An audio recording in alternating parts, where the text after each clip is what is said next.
नमस्कार दोस्तों, जैसा कि सभी को पता है कि कोरोना काल में इस समय बहुत ज़्यादा केसेस बढ़ रहे हैं। चाहे वो दिल्ली की बात हो, चाहे वो महाराष्ट्र की बात हो, चाहे वो मध्य प्रदेश की बात हो, चाहे वो उत्तराखंड की बात हो, चाहे उत्तर प्रदेश की बात हो। अभी तक केस इतने ज़्यादा बढ़ रहे हैं और उसी केस को देखते हुए पीएम मोदी राष्ट्र को संबोधन करने वाले हैं, जिसमें मात्र 1 मिनट 24 सेकंड बचा हुआ है। बने रहिए इस वीडियो के साथ और देखते रहिए कि क्या आज पीएम मोदी लॉकडाउन का डिक्लेयर कर सकते हैं या कुछ कड़े कदम उठा सकते हैं। देश के लिए, जनता को उनके लिए बहुत बड़ी अपेक्षा है कि वो कुछ ऐसे ठोस कदम उठाएं और इस महामारी को बचने के लिए सही दिशा निर्देश दें। बने रहिए इस वीडियो में और देखिए प्रधान मोदी जी लाइव है सभी के साथ देश का संबोधन करने के लिए। सुनिए सारे।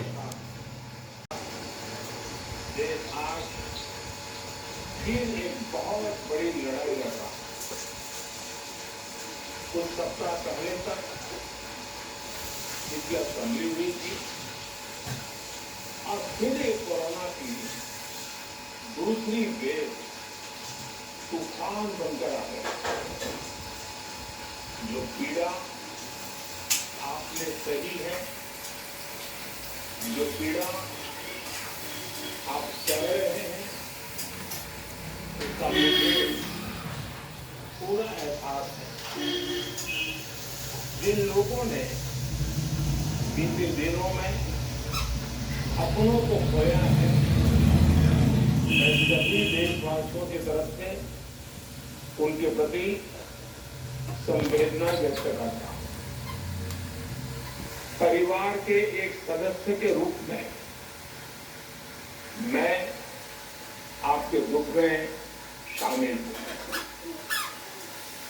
चुनौती बड़ी है, लेकिन हमें मिलकर अपने संकल्प, अपने हौसले और तैयारी के साथ इसको पार करना है। आपने कोरोना की पहली वेव में भी अपना जीवन दांव पर लगाकर लोगों को बचाया था।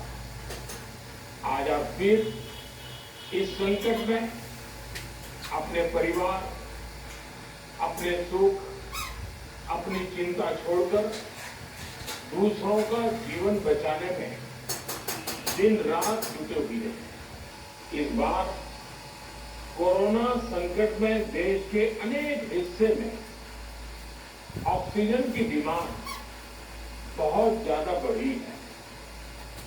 इस विषय पर तेजी से और पूरी संवेदनशीलता के साथ काम किया जा रहा है। केंद्र सरकार, राज्य सरकारें, प्राइवेट सेक्टर, सभी की पूरी कोशिश है कि हर जरूरतमंद को ऑक्सीजन मिले।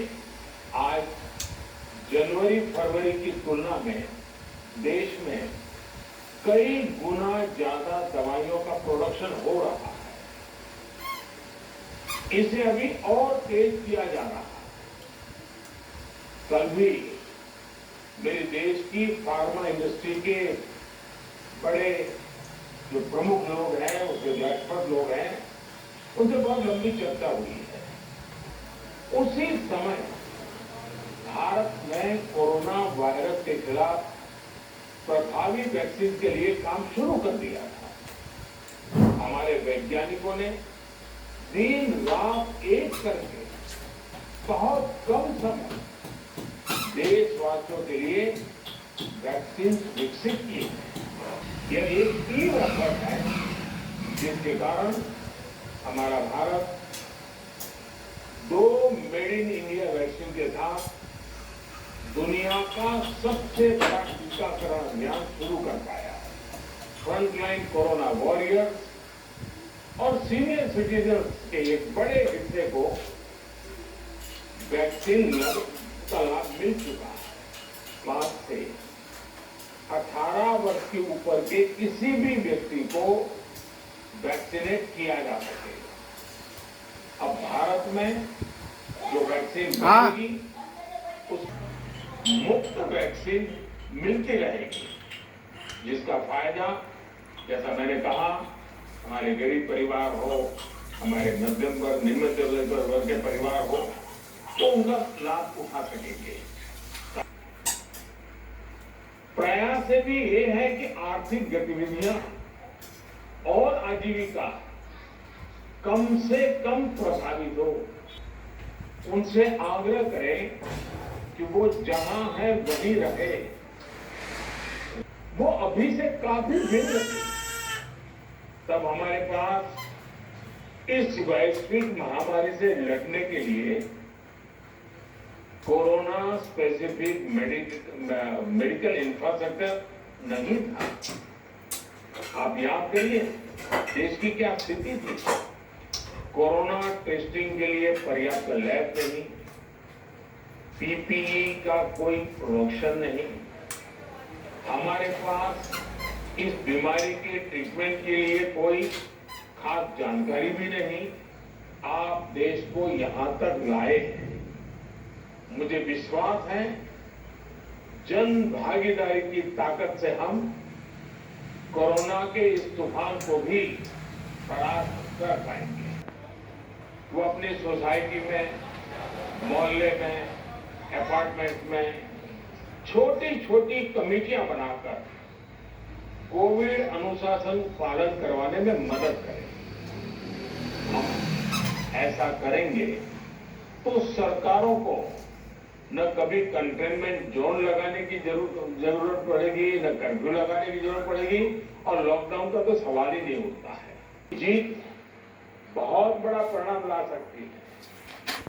प्रचार माध्यमों से भी मेरी प्रार्थना है कि ऐसे संकट की घड़ी में वो लोगों को सतर्क और जागरूक करने के लिए जो प्रयास कर रहे हैं उसे और बढ़ाएं। लॉकडाउन को अंतिम विकल्प के रूप में ही इस्तेमाल करें। लॉकडाउन से बचने की भरपूर कोशिश करनी है और माइक्रो कंटेनमेंट जोन पर ही ध्यान केंद्रित करना है। हम अपनी अर्थव्यवस्था की सेहत भी सुधारेंगे और देशवासियों की सेहत का भी ध्यान रखेंगे।